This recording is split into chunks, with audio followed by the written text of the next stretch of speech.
I've got a fun one planned for today, and for the next couple episodes, actually. We're going to be doing a deep dive into this thing called bass fishing, going through and getting you up to speed if you are new to this whole world of bass fishing. But on today's episode, we're going to be discussing different types of line for you. Well, you're going to have to stay tuned and find out here on this episode of That Fishing Podcast. This is Steve Rogers with Steve Rogers Outdoors, and you're listening to That Fishing Podcast. Sit back and enjoy.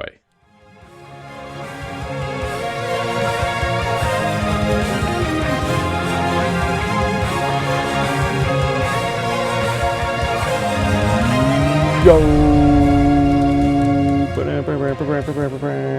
How's it going, everybody? Welcome back to the podcast, or if you're new, welcome to the podcast.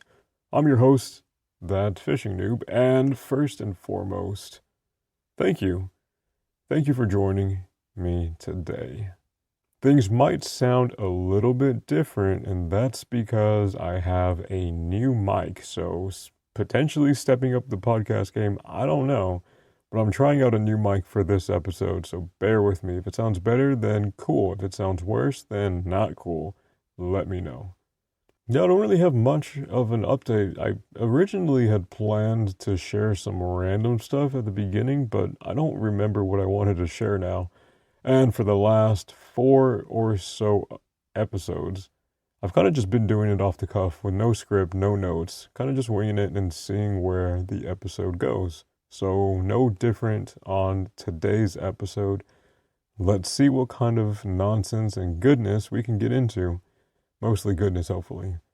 Big disclaimer though, I am not a professional angler. I'm no MLF kind of like champion. I'm no any kayak bass master or anything. I'm just a normal dude that likes to go fish. And I've fallen pretty deep into the rabbit hole of fishing. So these opinions and these thoughts are, for me, I haven't done a whole lot of research. I haven't done a deep dive. This is just kind of like a unscripted, this is my experience, and hopefully it'll help you out. So without further ado, here we go. Backstory real quick for me, and then we'll get into the lines, and then I will let you know what lines I currently use and what I recommend. Backstory, I am cheap.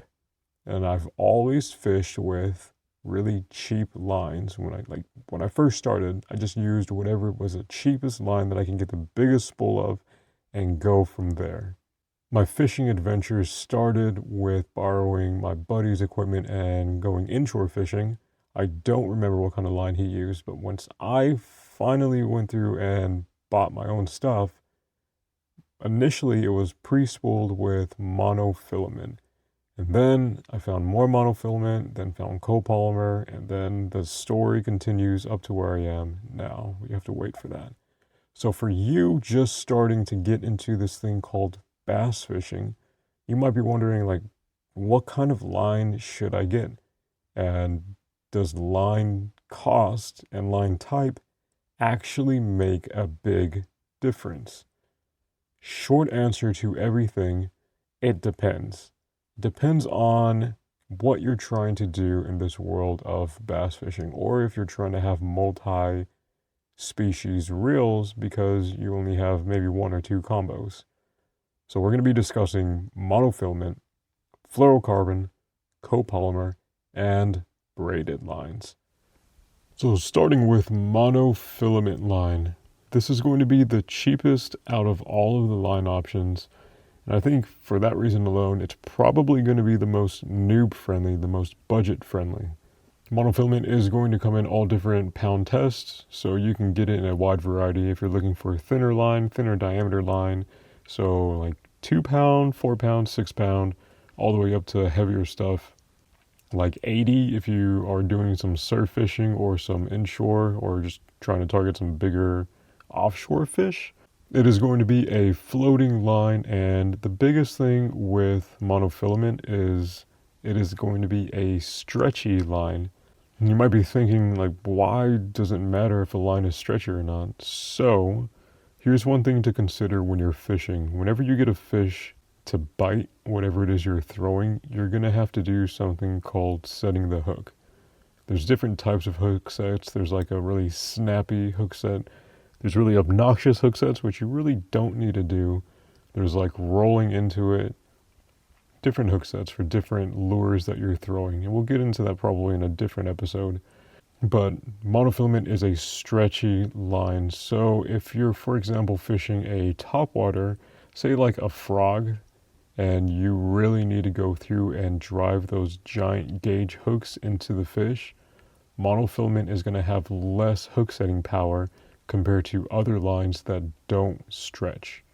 Monofilament is it's a single strand polymer line that is pretty abrasion resistant. It's not too bad. Next up is copolymer. Copolymer is like the big brother of monofilament, so it has multiple strands of polymer woven together, and it's like a monofilament kind of on steroids. You can still find some cheaper copolymer options, and it's going to be similar to monofilament, but it's going to have slightly less line diameter for the same pound test, but it's going to have slightly less line diameter for the same weight of line compared to monofilament. Also, copolymer lines sink. That's one thing to keep in mind too. We'll dive into the sinking and floating kind of at the end of this after we review all the lines. Copolymer is going to be typically a little bit more expensive than your monofilament because it is a different line. There's a blend of different polymers, so probably costs a little bit more to go through and make it, but not by much. Copolymer, because it has different strands or multi-strands woven together, it is supposed to be more abrasion resistant compared to monofilament. And you can get copolymer in all different line tests, different weights as well, just like monofilament. Next up down the line is fluorocarbon. Real quick, if you didn't know, the line test, the pound test, or the weight of the line determines the break strength. So it's the break strength of the line. So for example, if you have 4-pound test of whatever line, it has 4 pounds worth of resistance, or it can hold up to 4 pounds of force before the line snaps. Fluorocarbon is a sinking line, and this line is going to be really stiff compared to monofilament and copolymer. Also, because this line and the properties of it, and because of how stiff it is, I think that it's the most sensitive line on a semi-slack line. And the last thing is braided line. And braided line is exactly what it sounds like. It's a bunch of lines that are braided together and woven into one single strand.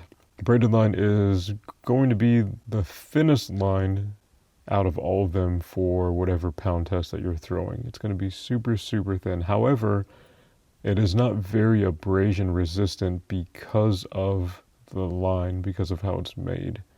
So if you are fishing around really hard surfaces like rock, concrete, things with jagged edges, braided line is more likely to snap and break or kind of shear apart if you're fishing around those kind of conditions.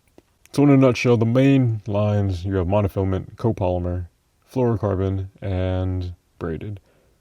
You might be wondering, so yeah, I get it. Those are the type of lines that are out there, but which line do I need?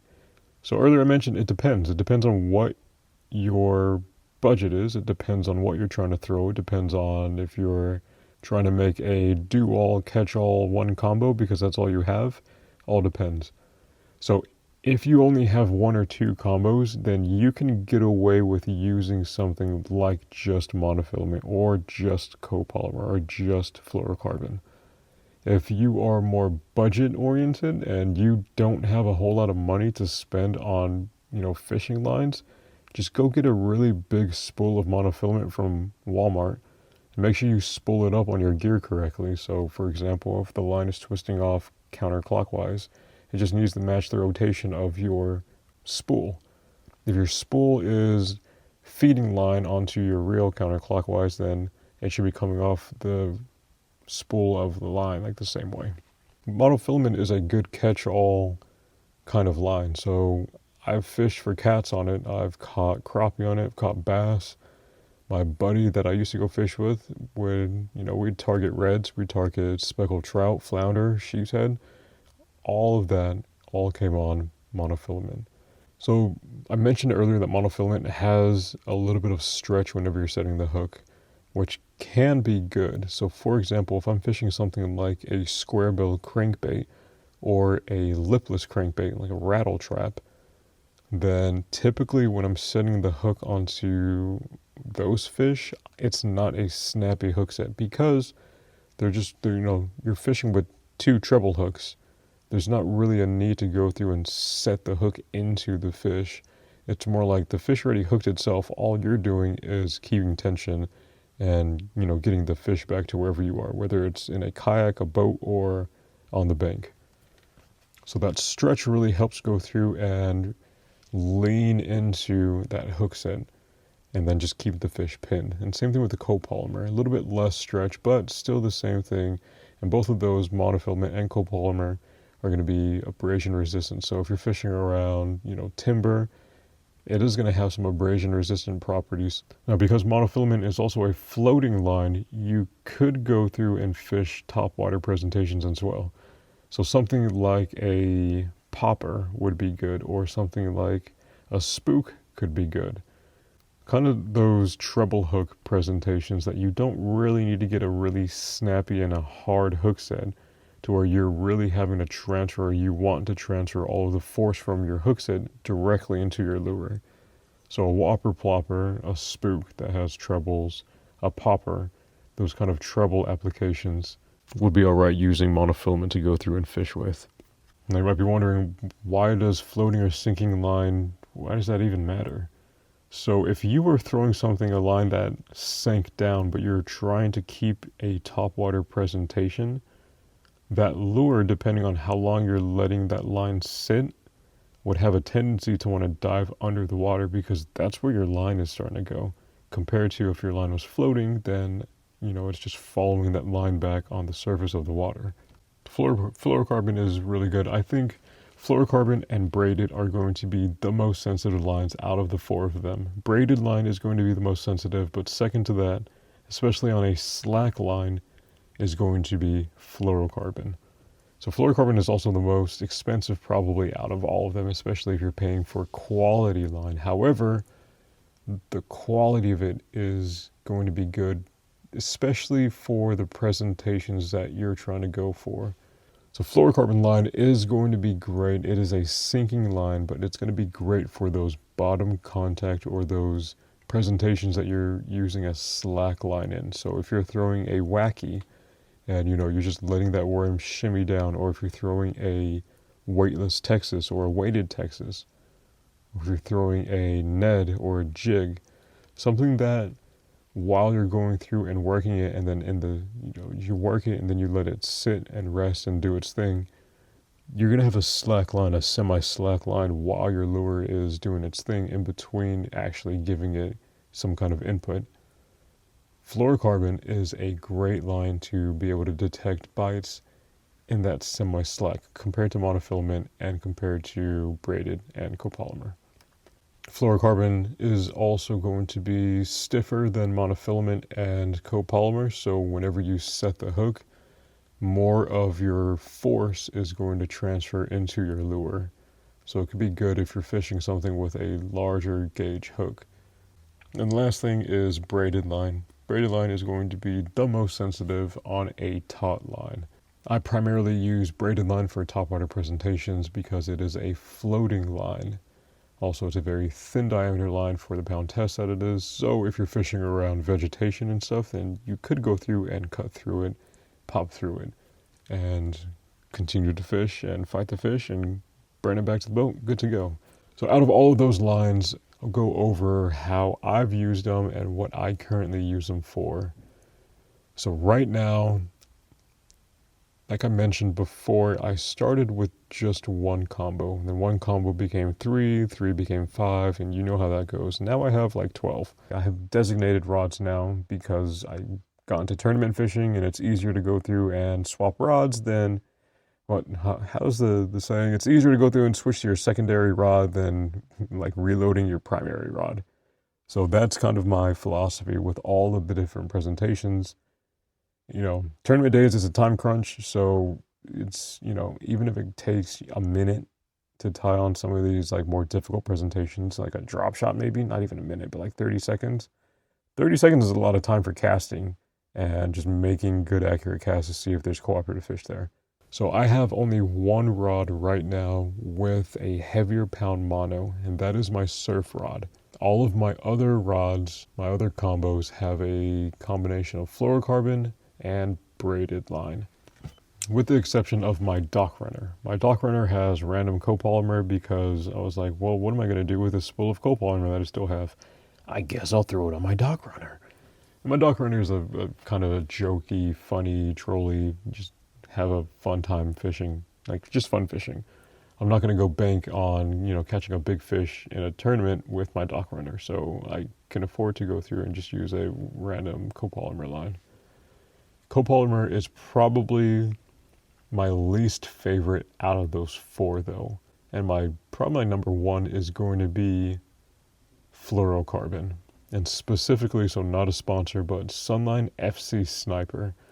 So the fluorocarbons that I've used, so the fluorocarbons I currently use, I use Seaguar Red Label, also not a sponsor unless they want to sponsor me, Seaguar Invisex, and FC Sniper. Now, I mentioned earlier that fluorocarbon is really good at detecting semi-slack bites. So a couple of my favorite presentations to use is a football jig and a Texas rig. Both of which, after I go through and either drag and let it sit or pop and let it sit, that's a semi-slack line. And I feel like FC Sniper is the best line right now to help detect those bites. So if you are wanting to learn how to fish a Texas rig or a jig, then I would recommend getting a line like FC Sniper. You're going to pay a little bit more money compared to the cheaper end options, but I think it's worth it. And I'm not one that replaces my line really frequently at all. I'm the kind of guy that just makes casts a bunch and will replace my line whenever I absolutely need to. So that's typically when I get to the very end of my spool. Yeah. But I highly recommend FC Sniper for bottom contact presentations. I don't think that there is a line that beats that sensitivity on a semi-slack line. For my moving baits, so for if I'm cranking or I have a bladed jig or I'm fishing a swim jig and underspin, if I'm fishing a spinner bait or even something like a larger swim bait, I'm using either Red Label or Invisex. I initially bought some Invisex because, I read a bunch of reviews. Abrasion resistant was good. The sensitivity was good. There was some line stretch, but the price of it was kind of higher compared to Red Label. So I was like, man, I really don't want to keep buying a bunch of spools of Invisex. It's kind of expensive. So I went and got some Red Label. And I actually really like Red Label. I like how it casts. So I've been using Red Label on, I think I have it on 3 of my casting reels right now. And it's all for moving baits. Because like I said, you don't need a really stiff line like FC Sniper to go through and set into something that is moving, like a crankbait or a rattle trap, something with trebles. It's one of those, just keep the fish pinned and, roll into it. FC Sniper's been really good to me for those harder hook sets on a jig because, the football jig I fish is weedless. It has a weed guard. And the same thing, whenever I'm fishing a weighted Texas rig, I bury the mess out of my hook into my soft plastic because I like throwing it into thicker vegetation and just a bunch of muck and ugh. So I need it to be like hyper weedless. Or I prefer to fish it that way. So whenever a fish does actually hit it and, bite it after waiting just a little bit to reel down on my slack, I've got to give it a more aggressive hook set so that way that tip of my hook can get out of the plastic and be exposed to go through and, pin that fish and get them in. And then right now on one of my setups is a designated topwater setup, so anywhere from buzzbaits to whopper, spooks, especially frogs. So I made the big switch over to braided line for a topwater when I learned how to fish and I started fishing frogs. Frog fishing is, if you guys aren't frog fishing, Or if you don't know about frog fishing, look it up and then go and get yourself into trouble. It's a bit frustrating, as an initial learning curve, but once you get that first blow up and that first good hook set on a fish, yeah, there's no topwater bite that is beaten by frog fishing. And now for me, I hear that, 50 pound is the minimum for topwater, but where I'm fishing, I'm not fishing around really heavy, crazy thick stuff like that to where I feel like I need another 10 pounds of test. So 40 for me has been pretty good. So for you, if you had to just choose one line to go through and, cover everything, cover all bases, then I think that you would be okay with using monofilament line. It's the most budget-friendly line.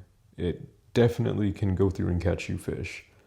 And if you're just now getting into bass fishing, then I don't want you to get hung up on which line should I get, especially if you go into, your local sporting or outdoor store and you see all the options of lines. It's just like, oh man, I don't know. There's too many. Simplify it. Go and get yourself, 14-pound monofilament or 12-pound monofilament. Make sure you tie a good knot, wet your knot, and just get fishing. Get out there and go as often as you can. Don't get hung up on what kind of line you need right now. Later on, once you start fishing different presentations, and if you have the opportunity to expand your arsenal and get multiple combos, then you can look into different line options. But for right now, the most budget-friendly option, just go stick with like 12-pound monofilament line. I think it covers enough bases to go through and get you fishing. And some of the easier things to fish, so fishing a crankbait or fishing spinning gear or fishing like a spinnerbait or something like a bladed jig. Yes, monofilament is a floating line, but it can still sink. So you can still fish these other presentations on it. It'll still be all right. And even though it's a stretchy line, that's not to say that you can't still set into a fish with authority, because you can. That's kind of a rundown of all of the different line options there are. The world of fishing is crazy complicated. It can be, but if you're just starting out, don't overcomplicate it. Just get out there and go fishing. Don't worry, the complicated stuff will come over time. You don't need to worry about it right now. But I hope this helps you out. But it looks like that will be it for this episode. Thank you for stopping by and joining. Do me a big favor and rate the show. It helps populate the show. And then also leave a comment. Let me know some fishing adventures or some fishing wisdom, or just say what's up. I'd appreciate the engagement. And the last thing, I've got some details down in the description, specifically on Spotify. If you're watching this on YouTube, then no worries. Go check out some of my other fishing videos. I've got some other ones in the mix right now. That's going to be pretty fun, hopefully. But on Spotify, down in the description, I've got some stuff. I got some affiliates, if you wouldn't mind going through and checking those out. No extra cost to you, but I do make a small commission, so I'd greatly appreciate it. But it looks like that will be it for this episode. Thank you again for stopping by and joining me, or just streaming this and, letting this run while you go to sleep. That works too. But that'll be it for this one. I hope that you guys are able to go fishing, and if you are fishing, I hope that you're able to catch a big one. But I'll catch you on the next one. Tight lines, and God bless.